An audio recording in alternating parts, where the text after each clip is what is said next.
পাশের বাসার একটা মেয়েকে লোহার শিকল দিয়ে বেঁধে রাখা হয়েছে।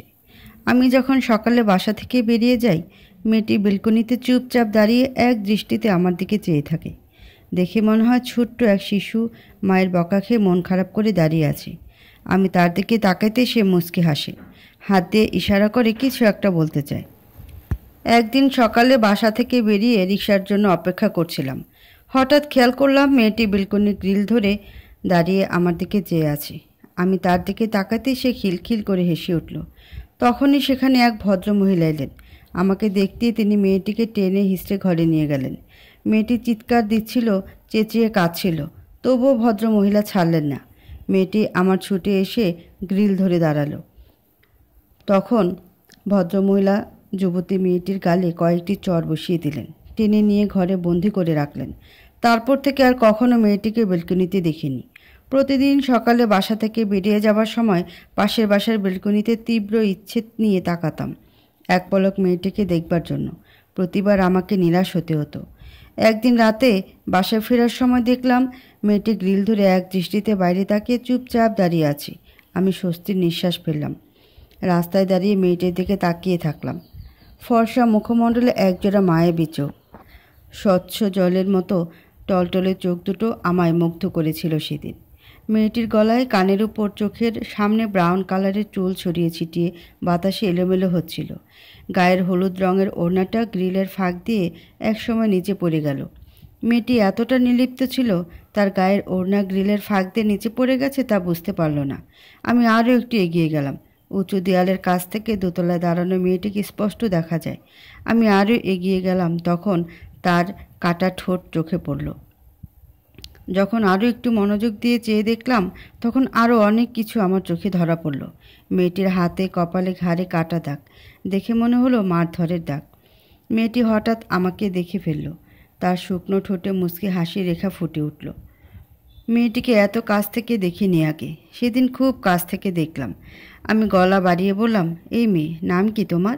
সে কিছু বলল না, 2 হাত দিয়ে মুখ ঢেকে রাখল, ঠোঁটে আঙ্গুল দিয়ে চুপ থাকতে বলল। তখন সে ভদ্রমহিলা আবার এলেন, মেয়েটিকে টেনে নিয়ে দরজা বন্ধ করে দিলেন। স্লাইড উইন্ডো খোলা ছিল, তিনি পর্দা টেনে জানালা বন্ধ করে দিলেন। এরপর একে একে 6 মাস কেটে গেল। শিকলবন্দি মেয়েটিকে আর দেখতে পেলাম না। প্রতিদিন সকালে বেরিয়ে যাবার সময় এবং রাতে বাসায় ফেরার সময় ও বাসার বেলকনির দিকে তাকাতাম। ফাঁকা বেলকনি আমার মন খারাপ করে দিত, তবুও আশা ছাড়তাম না। পরদিন আবার সেই বেলকনিতে দৃষ্টি রাখতাম। বাসার নাম আখি মঞ্জিল। একদিন সকালে আখি মঞ্জিলের দোতলায় সিঁড়ি বেয়ে উঠলাম। ডোর বেল বাজাতে সে ভদ্রমহিলা দরজা খুলে দিলেন।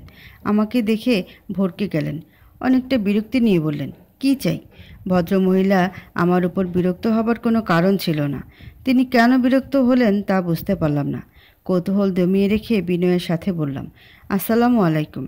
ভদ্রমহিলা দ্রুত সালামের জবাব দিয়ে দায়সারা হয়ে দরজা আটকাচ্ছিলেন। আমি দ্রুত বললাম, আপনাদের বাসায় একটি মেয়ে ছিল, লম্বা, ফর্সা, ব্রাউন কালার চুল, তার সাথে কথা বলা যাবে? ভদ্রমহিলা তীব্র বিরক্তি নিয়ে আমার দিকে তাকিয়ে থাকলেন কিছুটা সময়। তারপর হঠাৎ দুম করে আমার মুখের উপর দরজা বন্ধ করে দিলেন। এতে অপমান বোধ করার কথা, কিন্তু আমার একটুও তেমন মনে হলো না। উল্টো আরও কৌতূহল জাগলো। মাসখানেক পর আবার আমি আখি মঞ্জিলে গেলাম। দোতলা গিয়ে ডোরবেল বাজাতে সেই ভদ্রমহিলা দরজা খুলে দিলেন। আমাকে দেখে কিছু বললেন না, হাতে হাত বেঁধে চুপচাপ দাঁড়িয়ে রইলেন। আমি বললাম, 1 গ্লাস পানি হবে? আমার ধারণা ছিল ভদ্রমহিলা পানি দেবেন না, কিন্তু তিনি আমাকে অবাক করে দিয়ে বললেন, বসুন, দিচ্ছি। আমাকে সোফায় বসিয়ে তিনি পানি আনতে গেলেন। ভেতরের একটি রুম থেকে অদ্ভুত এক শব্দ ভেসে এলো। লোহার শিকলের শব্দ নয় তো? আমি উঠে দাঁড়ালাম। রুমের দরজা আপনা আপনি খুলে গেল। সেই মেয়েটিকে আবার দেখলাম, তবে এবারের দেখাটা ভিন্ন। তার চোখের নিচে কালো ছোপ ছোপ দাগ পড়েছে। শরীর আগের থেকে অনেকটা শুকিয়ে গেছে। চুলের চকচকে ব্রাউন কালারটা কেমন যেন সাদাটে হয়ে গেছে। চোখে মুখে উজ্জ্বলতা নেই, হাতে পায়ে শিকল বাঁধা। আমাকে দেখে সে কয়েকবার চোখের পলক ফেলল, 2 হাত দিয়ে চোখ কচলে আবার দেখল। আমি স্তব্ধ হয়ে দাঁড়িয়ে রইলাম। যখন সে নিশ্চিত হলো আমি তার সামনে দাঁড়িয়ে, তখন সে সব ব্যথা ভুলে শুকনো হাসল। তারপর শুরু করলো টানা হেঁচড়া। ঘর থেকে বেরিয়ে আসার আপ্রাণ চেষ্টা করলো মেয়েটি। লোহার শিকল ছিন্ন করতে পারল না। ভদ্রমহিলা পানির গ্লাস হাতে নিয়ে আসছিলেন। মেয়েটির এমন কাণ্ড দেখে তিনি অজান্তেই হাতের গ্লাস ছেড়ে দিলেন। মেঝেতে ছড়িয়ে ছিটিয়ে পড়ল কাচের টুকরো। তিনি সেদিকে ভ্রুক্ষেপ না করে ছুটে গেলেন মেয়েটির কাছে। মেয়েটিকে টেনে নিয়ে গেলেন তার শোবার ঘরে। মেয়েটি চিৎকার দিল, ছুটে আসার আপ্রাণ চেষ্টা করলো, কিন্তু ভদ্রমহিলা ছাড়লেন না। ঘরের দরজা বন্ধ করে দিলেন। আমি বাইরে দাঁড়িয়ে শুনলাম মেয়েটির চিৎকার। তার কান্নার আওয়াজ আমায় হাতুড়ি পেটা করছিল নীরবে। কিছুক্ষণ পর সব শব্দ থেমে গেল। নিস্তব্ধ হয়ে গেল চারপাশ। ভদ্রমহিলা ধীর পায়ে এলেন। গম্ভীর ভাব নিয়ে বললেন, বেরিয়ে যাও, আর কখনো এমুখ হবে না। আমি অজ্ঞতা বেরিয়ে এলাম। অচেনা অজানা রয়ে গেল সেই মেয়েটি। তার চিৎকার বাজতে থাকলো আমার কানে। তার শুকনো হাসি সদ্য ফুটন্ত গোলাপের ন্যায় ভাসতে থাকলো আমার ঘোলাটে চক্ষুদয়ে। মনে মনে কৌতূহল জাগলো, কে এ মেয়ে? কী তার পরিচয়? কেন সে আমায় দেখলে হাসে? কেন সেই ভদ্রমহিলা আমায় এত ঘৃণা করেন? একদিন ঠিক করলাম লুকিয়ে লুকিয়ে তার সাথে দেখা করব। হোক অপরাধ, তবুও দেখা করতে হবে। যত সময় যাচ্ছিল মেয়েটির প্রতি আমার কৌতূহল ততই বৃদ্ধি পাচ্ছিল। বারবার মনে হচ্ছিল তার স্বচ্ছ টলটলে চক্ষুজোড়া কিছু একটা বলতে চায় আমাকে। কাটা ঠোঁট বলতে দেয় না। একদিন রাতে ঠিক করলাম দেয়াল টপকাবো। এছাড়া আর কোনো পথ খোলা ছিল না। প্রতিদিন রাত 10টায় আখি মঞ্জিলের সদর দরজায় তালা দেওয়া হয়। চাবি ছাড়া তালা খুলতে পারা আমার সাধ্যের নয়। তাই উঁচু দেয়াল বেয়ে উঠলাম। দেয়াল থেকে মাটিতে লাফিয়ে পড়তে মৃদু ভয় পেয়ে বসলো আমায়। মনে হলো হাঁটু কাঁপছে। আমি পায়ে হাত রাখলাম। সত্যি বলতে হাঁটু কাঁপছিল না, কাঁপছিল আমার বুক। এতটাই ধরফর করছিল, কয়েক মিনিট নড়তেই পারলাম না। শিশিরে আলতো ভেজা ঘাসের ওপর স্থির দাঁড়িয়ে রইলাম। তখন রাতে 12:30। আশেপাশের বাড়িগুলোতে বাতি নিভতে শুরু করেছে। আখি মঞ্জিলের সব কটা ঘরে বাতি নিভানো হয়ে গিয়েছিল তখন। শুধু সেই মেয়েটির ঘরে আলো জ্বলছিল। বেলকনির পাশে বিশাল কাঁঠাল গাছ। খুব একটা লম্বা না হলেও এর দেহ ইয়া বড়। 2 হাত দিয়ে জড়িয়ে ধরে নাগাল পাওয়া যায় না। পায়ের স্যান্ডেল খুলে রেখে আমি কাঁঠাল গাছ বেয়ে কোনো মতে দোতলার বেলকনিতে পা রাখলাম। দোতলায় উঠতে খুব একটা কষ্ট পোহাতে না হলেও মেয়েটিকে এক পলক দেখতে আমাকে অনেকটা বিপদের মুখোমুখি হতে হয়েছে। বেলকনির কাঠের দরজা ভেতর থেকে লাগানো ছিল। তখন উপায় একটাই, জানালা দিয়ে ঘরের ভিতর দৃষ্টি রেখে পালিয়ে যাওয়া। মুশকিল হলো জানালা পর্যন্ত যেতে পারা, কারণ জানালা বেলকনি থেকে হাত 2-1 দূরে। যেই না বেলকনির দেয়ালে পা রেখে জানালা ছোঁয়ার জন্য হাত বাড়ালাম, অমনি পাটা গেল ছোটে।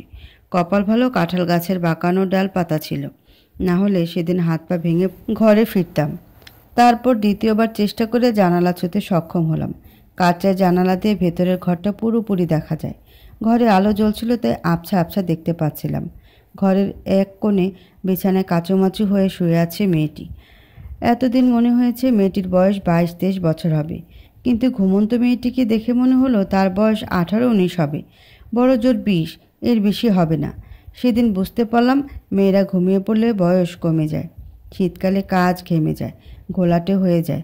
জানালার কাজও ঘেমে ঘোলাটে হয়ে গিয়েছিল। আমি হাত দিয়ে মুছে পরিষ্কার করলাম। চোখে পড়ল ঘুমন্ত এক মায়াবী মুখ। এর আগে এত সুন্দর কাউকে দেখিনি আমি। কি অপরূপ, কি অপরূপ! মেয়েরা ঘুমিয়ে পড়লে কি তাদের সৌন্দর্য বেড়ে যায়? জানা নেই, তবে এই মেয়েটির ঘুমন্ত মুখ আমাকে মুগ্ধ করেছিল। আমি মুগ্ধ নয়নে পুনঃ পুনঃ তাকাচ্ছিলাম তার দিকে। সেদিন দেখলাম মেয়েটির কপালের বাঁ পাশে এক গোছা চুল নেই। আমার কিছুটা অবাক লাগলো। তার কপালের সেই অংশে চুল ছিল সেটা আমি জানলাম কিভাবে? সব ভাবনা ভুলে গিয়ে আবারও দৃষ্টি রাখলাম ঘুমন্ত মেয়েটির উপর। দেখে মনে হচ্ছিল কাপড়ের পুটলিতে কাচুমাচু হয়ে শুয়ে পড়া বিড়ালছানা। ইচ্ছে করছিল তার কাছে যাই, খুব কাছে গিয়ে পাশে বসি। মুখের উপর ছড়িয়ে ছিটিয়ে থাকা এলোমেলো চুলগুলো সরিয়ে দিই। কপাল স্পর্শ করে দেখি শরীরে জ্বর আছে কিনা। দেখতে দেখতে 2টো বেজে গেল। চোখের পলকে কেটে গেল 1.5 ঘন্টা। খেয়াল করলাম আমার পা দুটো অবশ হয়ে গেছে। ইচ্ছে করলেও নাড়াতে পারছি না। শীতের রাতে বাইরে একটানা এতটা সময় দাঁড়িয়ে থাকলে এমন হবারই কথা। কিছুক্ষণ দাঁড়িয়ে থেকে কাঁঠাল গাছ থেকে বেয়ে নিচে নামলাম। দেয়াল টপকে বেরিয়ে গেলাম আখি মঞ্জিল থেকে। যেতে যেতে ফিরে ফিরে তাকাচ্ছিলাম। কেন জানি মনে হচ্ছিল মেয়েটি বিছানা থেকে উঠে এসে জানালার সামনে দাঁড়াবে। আমার দিকে তাকিয়ে ঠোঁট ফাঁক না করে শুকনো হাসবে। পরদিন সকালে আর দেখা পেলাম না তার। রাতে যখন বাসায় ফিরছিলাম তখন দেখলাম আখি মঞ্জিলের দোতলার বেলকনিতে এক ভদ্রলোক দাঁড়িয়ে আছে। আমি একটু ইতস্তত করলাম। এই লোকটিকে দেখিনি কখনো। তা আবার সেই মেয়েটির বেলকনিতে। গ্রিল ধরে দাঁড়িয়ে এদিক ওদিক তাকাচ্ছিল লোকটি, হাতে সিগারেট, মাঝে মাঝে ধোঁয়া টানছিল। লোকটির গায়ের রং কালো, শুধু কালো বললে ভুল হবে, কুচকুচে কালো। মুখে খোঁচা খোঁচা পাকা আধা পাকা দাড়ি, মাথায় এক ছাকরা কালো চুল। এই ধরনের লোকেরা চুল কালো করে। এই লোকটাও করেছে নিশ্চয়ই, কিন্তু কালো চুলে লোকটাকে মানাচ্ছে না, পাকা চুলে মানাতো হয়তো। সে যাই হোক, লোকটা একবার আমার দিকে তাকালো। আমি তখন রাস্তায় দাঁড়িয়ে, হাতে জ্বলন্ত সিগারেট। লোকটি আমার দিকে তাকাতেই হাতে সিগারেট ছুঁড়ে ফেলে হাঁটতে শুরু করলাম। ডান পাশের রাস্তায় দাঁড়িয়ে আবারও সেই বেলকুনিতে দৃষ্টি রাখলাম। লোকটা গ্রিল ঘেঁষে দাঁড়িয়ে ধোঁয়া ফুঁকছে। সকালে যখন বাসা থেকে বেরিয়ে যাচ্ছিলাম, ঘড়িতে 9টা বেজে 21 মিনিট। প্রতিদিনের মতো রিকশার জন্য রাস্তায় দাঁড়িয়ে অপেক্ষা করছিলাম। শত ইচ্ছে থাকার পরেও বেলকনির দিকে তাকাচ্ছিলাম না। মনে একটা ভয় কাজ করছিল, যদি গত রাতে সেই লোকটাকে আবারও সেখানে দেখে ফেলি। দুশ্চিন্তা কম করার জন্য একটা সিগারেট জ্বালালাম। শুনেছিলাম সিগারেটের ধোঁয়া দুশ্চিন্তা দূর করে দেয়। আমার ক্ষেত্রে হলো উল্টো, দুশ্চিন্তা বরং বাড়ছিল। এক সময় আমার সামনে একটি রিকশা এসে থামলো। আমি রিকশায় চড়ে বসলাম। দেখব না করেও একবার বেলকনিতে দৃষ্টি রাখলাম। সেই মেয়েটা গ্রিল ধরে দাঁড়িয়ে উদাসীনভাবে আকাশের দিকে চেয়ে আছে। হয়তো সে জানে আমি তার সামনে দিয়ে যাচ্ছি, হয়তো সে রেগে আছে কিংবা অভিমান করেছে। কিন্তু আমার মতো একটা অজানা লোকের সাথে অভিমান করে থাকাটা তার ঠিক হয়নি। যেতে যেতে আরও একবার ফিরে তাকালাম। মেয়েটির পাশে কালো লোকটা এসে দাঁড়িয়েছে, খালি গা, হাতে সিগারেট।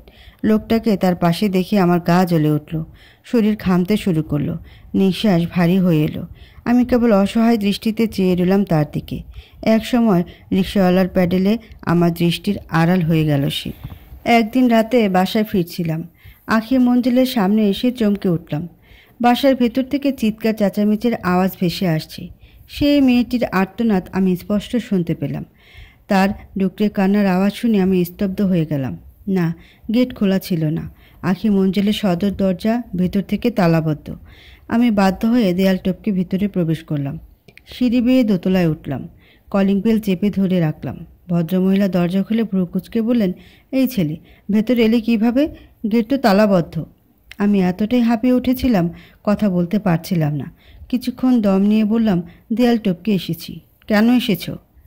কেন এসেছি মানে? একটা মেয়ে এতটা চিৎকার দিচ্ছে। ভদ্রমহিলা নিতান্ত সহজ গলায় বললেন, কোথায় চিৎকার দিচ্ছে? তখন আমি স্তম্ভিত ফিরে পেলাম। পুরো বাড়ি নিস্তব্ধ।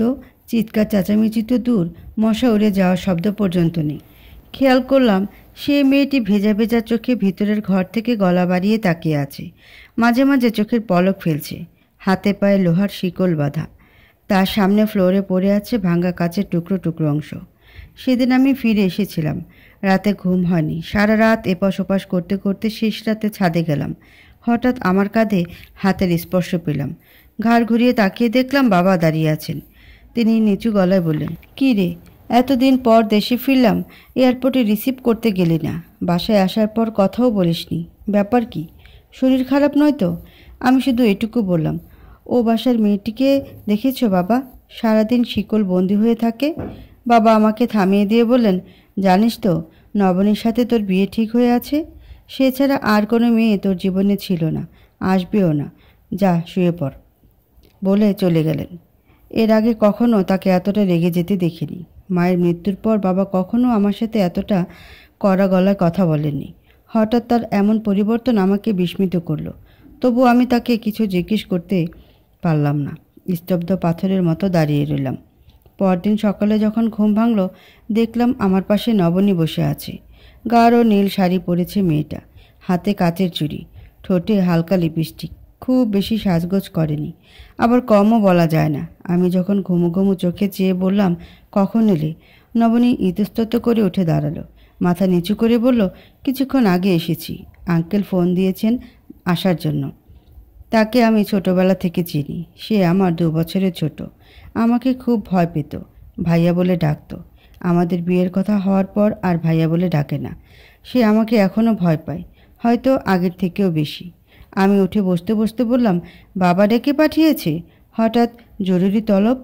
কোনো বিশেষ কারণ? নবনী বলল, জানি না। তখন বাবা এলেন, বললেন, অফিসে যাবার সময় ওকে সাথে নিয়ে যাস। বাসায় পৌঁছে দিয়ে তারপর অফিসে যাবি। বাইক নিয়ে না, রিক্সা নিয়ে যাবি। আমি আর নবনী রাস্তার এক পাশে দাঁড়িয়ে রিক্সার জন্য অপেক্ষা করছিলাম। তখন চোখ পড়ল আঁখি মঞ্জিলের দোতলায়। সে মেয়েটি বেলকনির গ্রিল ধরে দাঁড়িয়ে এক দৃষ্টিতে আমার দিকে তাকাচ্ছে। চিৎকার টানা হ্যাঁচড়া কিছুই করছে না, তবে তার চোখ বেয়ে জল গড়িয়ে পড়ছে। আমি তার দিকে তাকাতে সে দীর্ঘশ্বাস ছাড়ল, আমার দিকে থেকে চোখ ফিরিয়ে নিল। এবার আমি নিশ্চিত হলাম সে আমার উপর রেগে আছে, কিন্তু কেন রেগে আছে তা জানা হলো না। সন্ধ্যায় বাসায় ফিরছিলাম। মেয়েটি তখনও বেলকনিতে দাঁড়িয়ে আছে। আমি স্থির হয়ে দাঁড়ালাম। মনে হলো মেয়েটি আমাকে হাত দিয়ে ইশারা করে ডাকছে। আমি একটু মনোযোগ দিয়ে তাকালাম। সত্যিই ডাকছে। আজ সন্ধ্যের পরেই হয়তো আঁখি মঞ্জিলের গেটে তালা দেওয়া হয়েছে। আমাকে দেয়াল টপকে ভেতরে যেতে হলো। কাঁঠাল গাছ বেয়ে মেয়েটির একদম কাছে চলে গেলাম। এতটা কাছাকাছি হব ভাবেনি কখনো। মেয়েটি শান্ত গলায় বলল, আপনিও আমায় পাগল ভাবেন? আমি হতভম্ব হয়ে গেলাম। এতদিন আমার ধারণা ছিল মেয়েটি কথা বলতে পারে না। সে এবার বলল, শক্ত করে ধরুন, পড়ে যাবেন তো। আমি বললাম, আপনি কথা বলতে পারেন? মেয়েটি খিলখিল করে হাসল। সে হাসলে তার গালে টোল পড়ে, তা এতদিন খেয়াল করিনি। ফর্সা গালের গভীর টোল একবার হাত দিয়ে ছুঁয়ে দেখতে ইচ্ছে করছিল। আমি বিস্মিত চোখে তাকিয়ে বললাম, নাম কি আপনার? মেয়েটি বলল, আমি নিতু। আপনি? আমি জাফর। সেদিন আমাদের কথোপকথন এতটুকুতেই থেমে গেল, কারণ ততক্ষণে আঁখি মঞ্জিলের সেই ভদ্রমহিলা বাসায় ফিরে এসেছিলেন। আমি কাঁঠাল গাছ বেয়ে নিচে নেমে দেয়াল টপকে দৃষ্টির আড়াল হয়ে গেলাম। এরপর যখন দেখা হলো, মেয়েটি বেলকনিতে চুপচাপ দাঁড়িয়ে। আমি রিকশার জন্য অপেক্ষা করছিলাম। আবার সে উদাসীন ভাব, চোখে মুখে ভয়। সে আমার দিকে তাকিয়ে মৃদু হাসল। ভদ্রমহিলা ছুটে এলেন, তাকে টেনে ভিতরে নিয়ে গেলেন। আমি তখনও বিশ্বাস করিনি তার নাম নিতু। মনে হলো মেয়েটা মিথ্যে বলেছে, হয়তো রসিকতা করেছিল। একদিন সে কালো ভদ্রলোকের দেখা পেলাম। গলির রাস্তায় দাঁড়িয়ে সিগারেটের ধোঁয়া ফুঁকছিলেন। আমাকে দেখে হনহন করে চলে যাচ্ছিলেন। আমি ডাকলাম, তিনি দাঁড়ালেন না। উপায় না পেয়ে দৌড়ে গিয়ে খপ করে ওনার হাত ধরে ফেললাম। তিনি বিরক্ত নিয়ে বললেন, কি চাই? আমি বললাম, সেই মেয়েটির ব্যাপারে জানতে চাই। কোন মেয়ে? নিতু। আমি তখন বুঝতে পারলাম মেয়েটি রসিকতা করেনি, সত্যি বলেছিল। আমি বললাম, হ্যাঁ, নিতুর ব্যাপারে জানতে চাই। ওকে কেন নির্যাতন করা হয়, কেন বেঁধে রাখা হয়, আপনি তার কি হন, ইত্যাদি। তিনি বললেন, আমি তার বাবা। আমি বিস্মিত চোখে চেয়ে বললাম, বাবা হয়ে নিজের মেয়েকে নির্যাতন করেন? কেমন বাবা আপনি? তিনি গম্ভীর ভাব নিয়ে বললেন, নির্যাতন আমি করি না, তুমি। নিজের দোষ আমার উপর চাপাচ্ছ।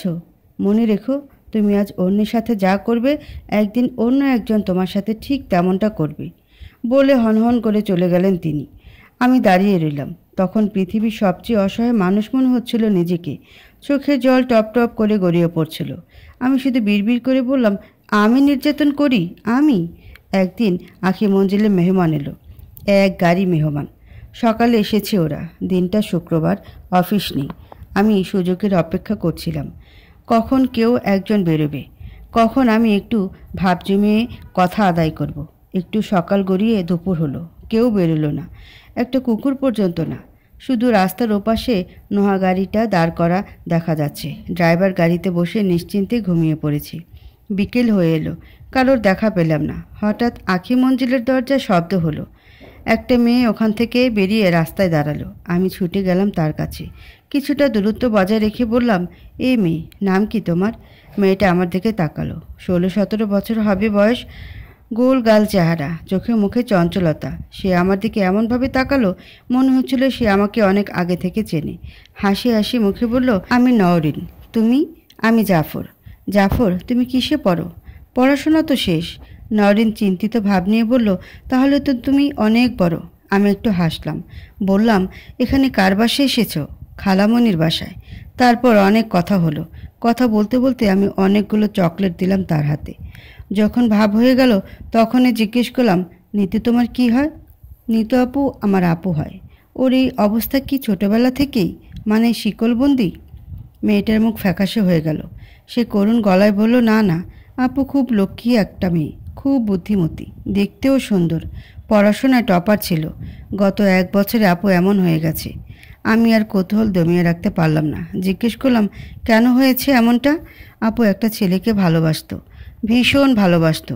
শুনেছি ছেলেটাকে এক নজর দেখার জন্য আপু ঘন্টার পর ঘন্টা বেলকনিতে রাস্তায় রোদের মধ্যে দাঁড়িয়ে থাকতো, বৃষ্টিতে ভিজত। একদিন ছেলেটাকে দেখতে না পেলে সে খাবার খেত না। কিন্তু ছেলেটা বলে দীর্ঘশ্বাস ছাড়ল নওরিন। মাথা নিচু করে চুপচাপ দাঁড়িয়ে রইল। আমি বুঝতে পারলাম নিতুকে কোনো এক ছেলে আঘাত দিয়েছে, যার ক্ষত এখনও শুকায়নি, হয়তো শুকাবেও না। ছেলেটাকে জানো তুমি? দেখেছো তাকে কখনো? নওরিন বলল, চিনি না, দেখিনি কখনো, তবে নাম শুনেছি। কি নাম তার? জাফর, বলে হনহন করে চলে গেল সে। আমি আরও একবার ধাক্কা খেলাম। জানি না কি ঘটছে আমার সাথে, তবে যাই ঘটছে খুব বাজে ঘটছে।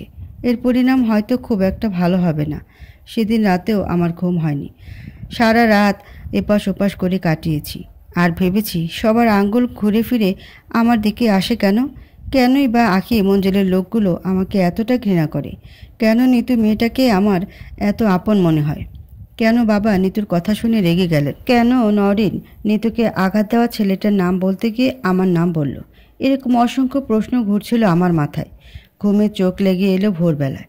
তখন মসজিদ থেকে ফজরের আজানের ধ্বনি ভেসে আসছে। বাবা দরজায় টোকা দিলেন। জাফর, এই জাফর, ওঠ, আজান দিচ্ছে, নামাজ পড়বি না?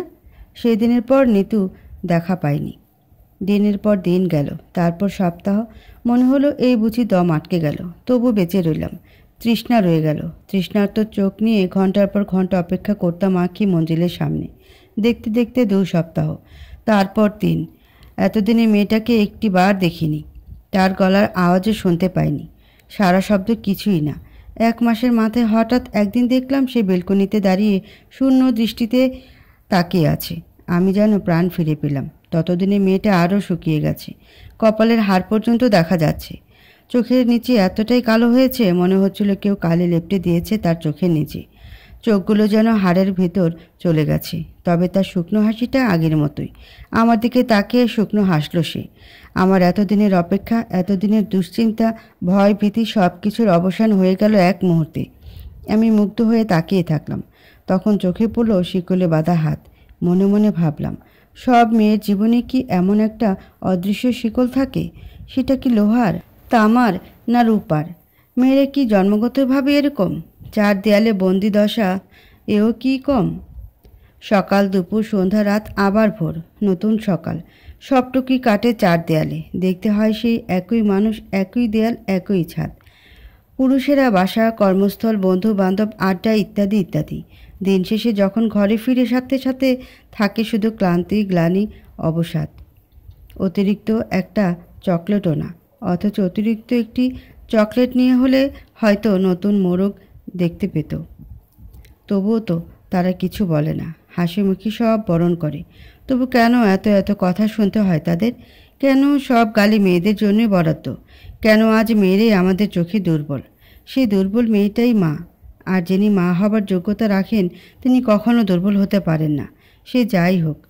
কিছু পাঠকেরা আমার লেখায় নাকি রস খুঁজে পান না। লেখায় নাকি জানার বা বোঝার কিছু থাকে না। আমি নাকি গল্পে পাঠকদের জন্য কোনো মেসেজ রাখি না। সেই সব পাঠকদের চোখে আঙ্গুল দিয়ে দেখিয়ে দিতে হয় আমি ভাই ছোট মানুষ। এইসব আঙ্গুল ফাঙ্গুল তোলার সাধ্য আমার নেই। ছোট্ট জীবনের ক্ষুদ্র সময় থেকে কিছুটা সময় আলাদা করে রেখেছি লেখালেখির জন্য। সেই সময়টা পাঠকদের উপহার দিই। বিনিময়ে না হয় 2 কথা শুনলাম, তাতে আমার আফসোস নেই।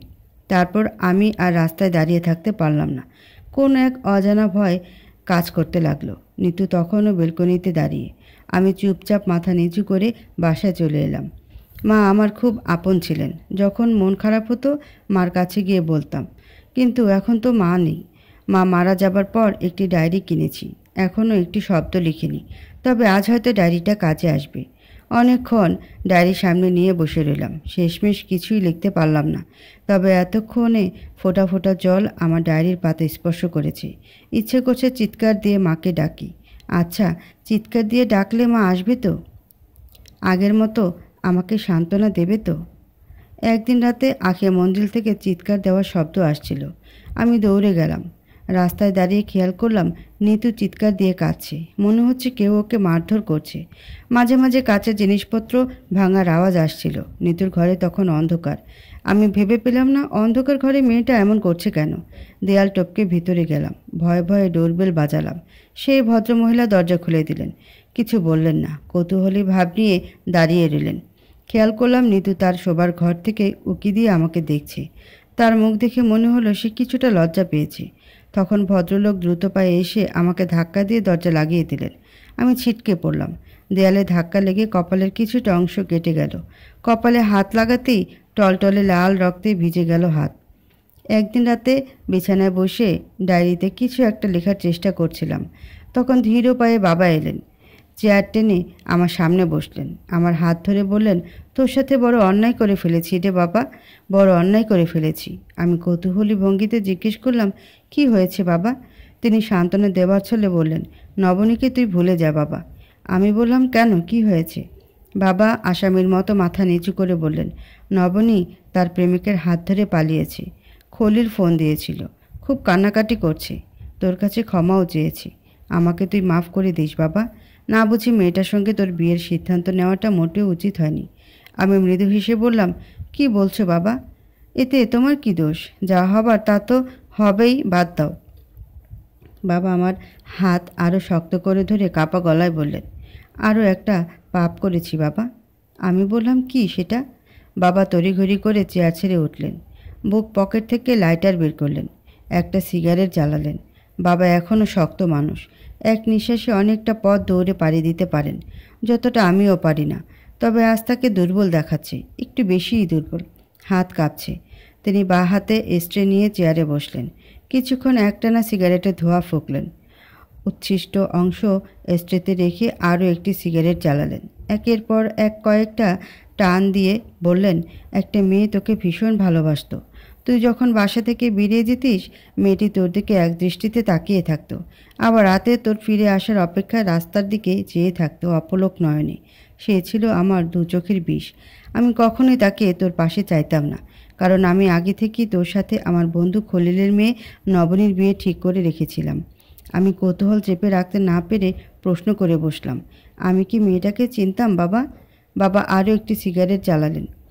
এত ঘন ঘন সিগারেট খাওয়া তার অভ্যাস না। দিন রাতে বড়জোর 4-5টা সিগারেট খান তিনি, অথচ গত 10 মিনিটে 3টে সিগারেট শেষ করতে চলেছেন। কথা বলছেন ধোঁয়া ফুঁকতে ফুঁকতে। বাবা উদাসীনভাবে বললেন, তুই খেয়াল করিসনি কখনো?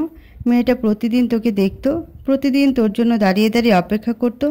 এমনও হয়েছে তুই রাস্তার এক পাশ দিয়ে হেঁটেছিস, মেয়েটা রাস্তার অন্য পাশ দিয়ে তোর সাথে তাল মিলিয়ে হেঁটেছে, হয়তো খেয়াল করিসনি। বলে টেবিলে স্ট্রে রেখে উঠে দাঁড়ালেন। জুতা খুলে খালি পেয়ে ঘরের মেঝেতে কিছুক্ষণ পায়চারি করলেন। তারপর দুম করে চেয়ারে বসলেন। উদাসীনভাবে বললেন, একদিন মেয়েটাকে সামনাসামনি পেয়ে গেলাম। পেয়েছি বলে ভুল হবে, তার সাথে দেখা করার উদ্দেশ্যে বেরিয়েছিলাম। কারণ আমি জানতাম তখন সে ভার্সিটিতে যাওয়ার উদ্দেশ্যে বেরোবে। যে না গেট দিয়ে বেরোলো, আমি তার পথ আটকালাম। গম্ভীর গলায় বললাম, এ মেয়ে, কী চাই তোমার? মেয়েটি ভয়ার্ত গলায় বলল, কিছু চাই না। আমি হুঙ্কার দিলাম, বললাম, কিছু না চাইলে আমার ছেলের পিছু নিয়েছো কেন? কি চাও তুমি? মেয়েটা চোখে জল ছেড়ে কাঁদতে লাগলো। আমি চেঁচালাম। আশেপাশে লোকজন জড়ো হলো। মেয়েটি তখনও কাঁদছিল। একসময় তার মা এলেন, আমার কাছে হাত জোর করে ক্ষমা চাইলেন। আমি ইচ্ছে মতো অপমান করলাম, যা খুশি গালাগাল করলাম। মেয়েটির মা কিছুই বলল না, আসামির মতো দাঁড়িয়ে রইল। আমি বাবাকে থামিয়ে দিয়ে বললাম, তুমি এসব করেছো বাবা? বাবা ছল ছল চোখে আমার দিকে তাকিয়ে বললেন, বড় অন্যায় করে ফেলেছি রে বাপ। আমি জানতাম না মেয়েটা তোকে এতটা ভালোবাসে। শুনেছি মেয়েটা নাকি পাগল হয়ে গেছে, তবে মাঝে মাঝে ভালো হয়ে যায়। মেয়েটার নাম কি বাবা? বাবা আর্তনাদে সুরে বললেন, নিতু। নাম শুনতেই আমার বুক কেঁপে উঠল। আমি আর এক মুহূর্ত দাঁড়িয়ে থাকলাম না, দৌড়ে ছুটে গেলাম আঁখি মঞ্জিলে। দোতলায় গিয়ে ডোরবেল বাজালাম। ভদ্রমহিলা দরজা খুললেন। আমি বললাম, নিতুর সাথে কথা বলতে চাই, প্লিজ দরজা বন্ধ করবেন না। ভদ্রমহিলা বললেন, আমার ভালো মেয়েটাকে আধা পাগল বানিয়ে রেখেছ, এবার কি পুরোপুরি পাগল বানাতে চাও? আমি হাত জোর করলাম, একবার শুধু যেতে দিন, এটুকু দয়া করুন, শুধু একবার ওর সাথে কথা বলবো। ভদ্রমহিলা চোখ বেয়ে জল গড়িয়ে পড়তে শুরু করলো। তিনি কান্না কণ্ঠে বললেন, আমার একটাই মেয়ে, খুব লক্ষ্মী, শুধু তোমার জন্য আজ আমার মেয়েটার এই অবস্থা। ভালো মেয়েটাকে শিকল বন্দি করে রাখতে হয়। ওর হাত পায়ের কাটা দাগগুলো দেখেছ? সে নিজে নিজে পাগলামো করে, এমন তো সে ছিল না। কেন সে এমন করবে? বলে তিনি ভিতরে চলে গেলেন। আমি গেলাম তার পিছু পিছু। নিতু শোবার ঘরে গিয়ে দেখলাম সে বিছানায় কাচুমাচু হয়ে শুয়ে আছে। আমি তার পাশে বসতেই তার ঘুম ভেঙে গেল। সে ঘুম ঘুম চোখে তাকালো আমার দিকে। চোখ কষলে আবার তাকালো। আমাকে বারবার ছুঁয়ে দেখলো। ভদ্রমহিলা চাবি এনে দিলেন। আমি লোহার শিকল খুলে দিলাম। নিতুকে ছাদে নিয়ে গেলাম। অবাক করার মতো বিষয়, গত কদিনে তার বয়স আরও কমে গেছে। দেখতে অনেকটা বাচ্চা বাচ্চা মনে হচ্ছে। ছাদে গিয়েও সে আমাকে কয়েকবার ছুঁয়ে দেখলো। আমি তার সামনে হাঁটু গেড়ে বসে বললাম, তুমি কি আমার শেষ বয়সের সঙ্গী হবে? নিতু আরও একবার আমাকে ছুঁয়ে দেখলো। আমার চোখের দিকে তাকিয়ে নিচু গলায় বলল, আমার আকাশচুম্বী স্বপ্ন আজ সামনে দাঁড়িয়ে আমায় চাইছে। এটা কি আদৌ বাস্তব নাকি সেই আগেকার স্বপ্ন? আমি বললাম, বাস্তব। বিশ্বাস না হয় ছুঁয়ে দেখো। যদি কখনো হারিয়ে যাও? হারাবো না। একবার শুধু হাতটা ধরো। মৃত্যুর আগ মুহূর্ত পর্যন্ত আগলে রাখবো। আর যদি আমি হারিয়ে যাই, খুঁজে নেব। যেখানেই যাবে ছায়া হয়ে থাকবো পাশে।